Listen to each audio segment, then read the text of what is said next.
An abstract class is like a blueprint. You cannot create an object from it directly. Instead, you must inherit from it and implement its abstract methods and properties in a subclass before using it.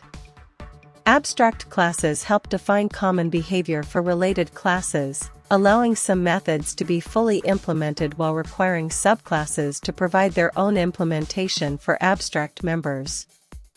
An abstract class should be used when multiple classes share common functionality but also need unique behavior.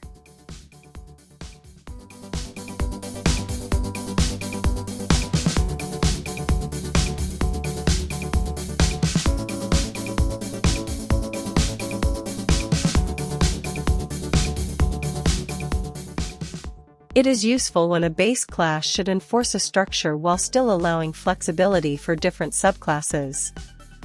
Unlike interfaces, an abstract class can include both abstract members, which must be implemented in subclasses, and concrete members, which can be used as they are or overridden. This makes abstract classes ideal when some shared logic needs to be reused across multiple classes while still requiring specific implementations in derived classes.